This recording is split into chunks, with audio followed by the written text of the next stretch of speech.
Hello, welcome to yesterday's Airlines. As I hope you've seen, there's been a lot of work going on at the website in the past week looking at the new ngmodels sample molds, but that hasn't stopped lots of the manufacturers from announcing their September announcements, and there have been 3 sets of announcements in just the last day or two. In this video, we'll be focusing on the geminijets September announcements, and I can't say that I'm enormously thrilled by these, but then again, I just saw the ngmodels announcements and they're not particularly exciting either. So it seems it's just something going around at the moment that the announcements aren't that thrilling. But I know that I'm going to be in the minority for at least one of these Gemini models this month. So I'm sure there are plenty of people who disagree with me and think this is a really good set of releases. As always, there's plenty of room for discussion. So let's get in and have a look at those. But before I do, obviously, please drop a like on the video and subscribe to the channel, and check me out at yesterday's Airlines on Instagram and Facebook. As I say, I've been doing a lot of work in the last week or so with the new NG model samples. We've looked at the A330 Neos, we've looked at the A340, 200, 300, we've looked at the 747, 200 and 400. Still have to have a look at the new Max molds and obviously the MD-80. So there's plenty of content on the way, and as always, I've got loads of other stuff sitting in the backlog which I really want to get around to posting and haven't got to yet. So always lots of cool stuff coming up on the channel. Thanks very much for watching. But let's get in and see what Gemini have got for us this month. So it's quite a small month, even by Gemini standards. There are only 8 models, and that includes the one Gemini Max release. But what is good is there is quite a good diversity of manufacturers, aircraft manufacturers. We've got not just Airbus and Boeings, but we've also got an Embraer, a Saab, and an Antonov, which is pretty impressive. So there's some interesting aircraft types in this set, but are there interesting models? That's the question. I'm going to start this month with what I personally think is the most interesting of the releases, and that is not the Airbus or Boeings. It is the Antonov. So the first model to discuss is a Cubana de aviation Antonov An-26. The registration is CU Tango 1229. They say it's a new mold. It is a new mold, and it's new for Gemini, but it's not 100% new because it is the jcwings Antonov 26 mold that has been used once already for the Ukrainian Air Force example. I reviewed that very model just recently at yesterday's Airlines, so get in and check out that review if you haven't already, because it is an exceptionally good little mold. And I mean little. The Antonov 26 isn't a big aircraft in 400 scale. It's not far off the same sort of size as the Saab. Maybe slightly bigger than a Saab, but it's not big at all. More around the sort of size of a Fokker 27. So it's not big, but it is delightful. They've done a really, really good job, JC, producing this lovely little mold. There's nothing really to fault the mold itself. Beautiful detailing on the wings and the engines. They get the little turbojet sitting in the back of the starboard nacelle. Just perfect. Really good tail. Really great vehicle ramp at the back, and a really nice nose section and undercarriage. So there's nothing wrong with the mold. It's looking great. And Cubana, one of the more obvious releases, I guess. There weren't a lot of airlines really that operated the Antonov 26. So there's not a huge range of models you're going to be getting from someone like Gemini. Probably a few more that you'll be getting from JC in various Air Force colours. Personally, I'm really hoping that they produce the An-24, which has got a lot more possibilities for airline releases that I'd be interested in. But this will be a delightful little model for sure, and absolutely no reason not to start off with a supersonic. This one goes right in at the top. And I have to say, for me, this is clearly the highlight of this month's releases. Model number 2 is a Spirit Airlines A320neo. The reg is N971 November kilo.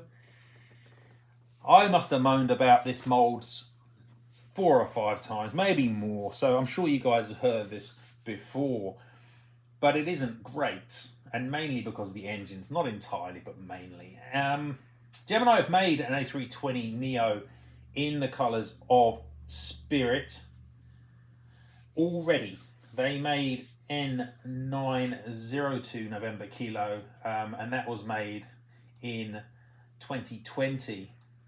It didn't look great. This new version is effectively the same, except that it's got the black mask around the cockpit windows, as someone pointed out to me. So technically it's a new version. It's just largely the same as the old version. ngmodels have recently released a Spirit A320neo. It literally just came out. And that one is also in the older version without the cockpit mask. It looks so much better. So much better, to the extent that I can't believe anyone would buy the NG version and then buy this Gemini version and put them together, because it's a bit of an embarrassing comparison when you do.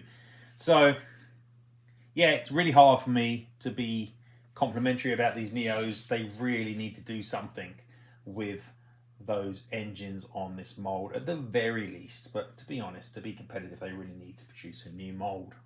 But they don't seem interested in doing that. So they're going to keep on getting gas guzzlers in my reviews, and this one definitely in that gas guzzler territory, I'm afraid. The next model in this set of releases is another Airbus, but there's only 2 this month. This one is, Gemini as they come. It's a A380 in colours of Emirates, A6 Echo Oscar Echo, and it's got the Rugby World Cup 2023 colours on it. Not a lot to say about this. Everyone knows that Gemini are the only company to make Emirates models. Everyone knows that their A380 is pretty ordinary, but no one else is going to make it.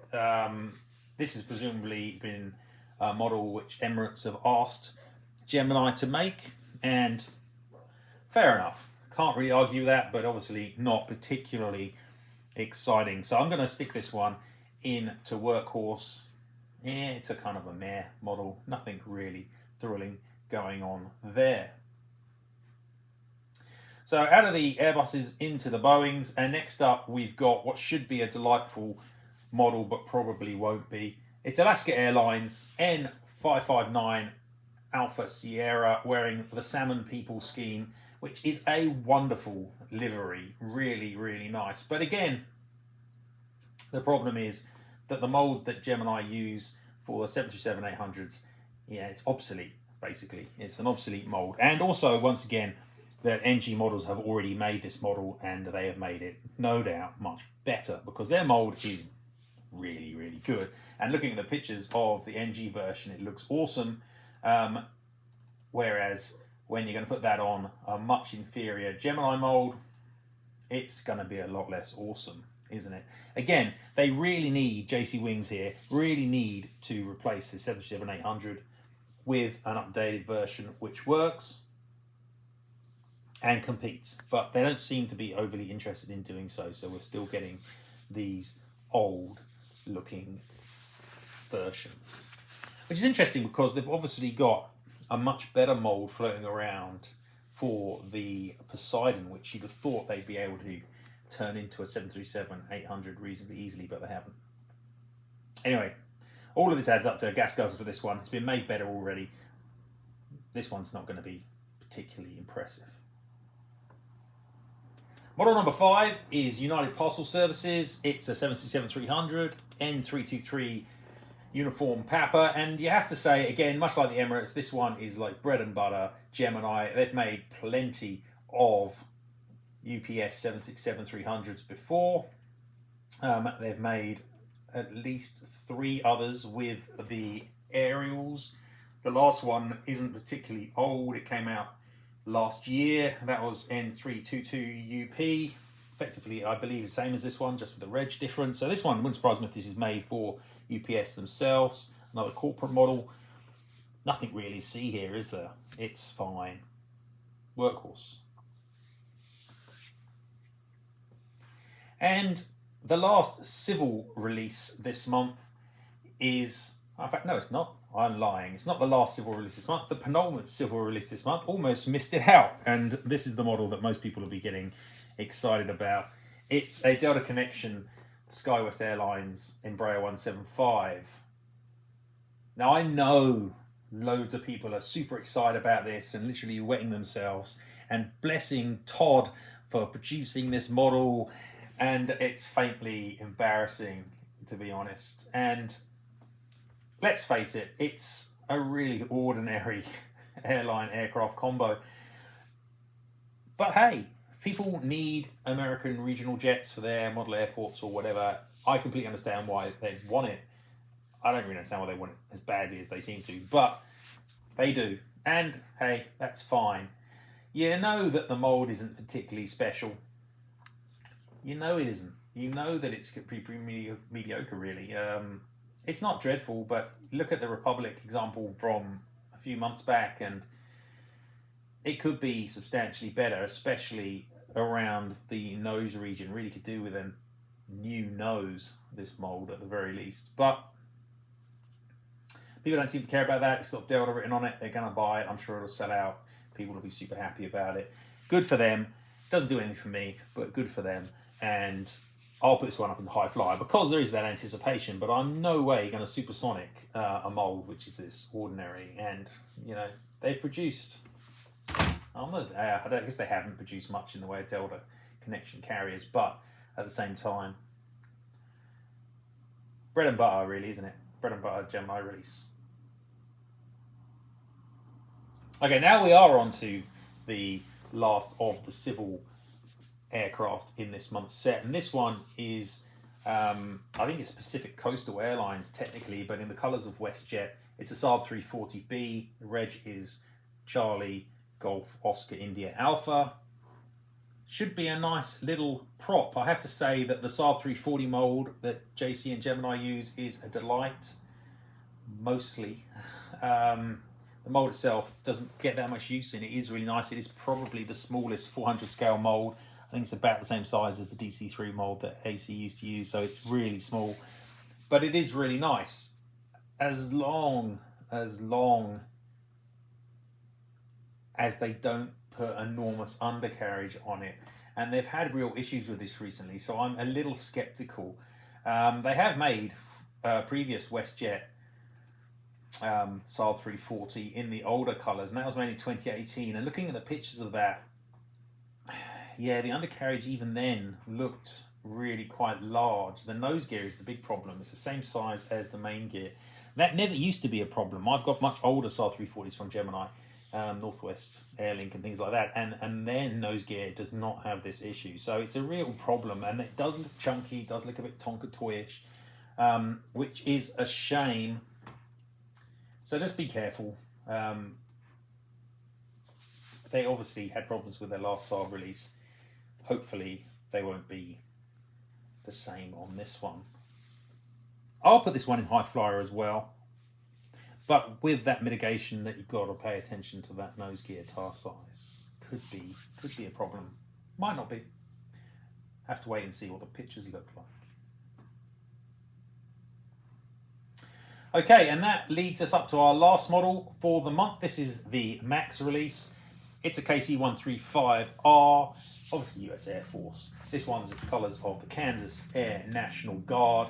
Usually, I have to say, I'm not overly excited by American Air Force tankers because they all look pretty much the same. But this one actually has a really nice scheme on it. On the tail, you've got a nice representation of the US flag, and you've got a howling wolf, and that looks really nice. It's also got some the motto, I presume, of the squadron earlier on the aircraft, and a sash. It generally makes quite a nice combination. This one should be looking good for one of these Gemini KC-135s, which isn't always easy because the mold isn't particularly good. I've talked about this before. Again, I just can't go by the front of the mold. And the nose looks super weird. Considering this is supposed to be the same nose as on a 707 or a 727, it just doesn't really look like it. And the cockpit windows are a bit funny as well. So I can't say I'm loving the mold at all. in this regard. I just don't think they really kind of do it justice. But it's a perfectly workhorsey kind of release, isn't it? Perfectly workhorsey release. And that's where I shall put it. Cool, so that is a quick run through of my views on this month's Gemini releases. Can't say it's a very exciting month, really. I know some people, like I say, get super excited about that Skywest E-Jet, but yeah, really.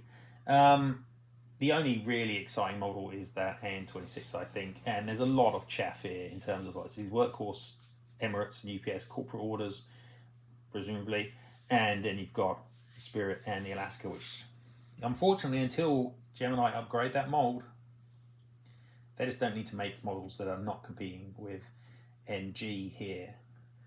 I don't care about these models particularly. They're not in my collection criteria, but it's clear as day that they're not that good, and presumably they're only being bought by people who kind of don't really know that they're not that good.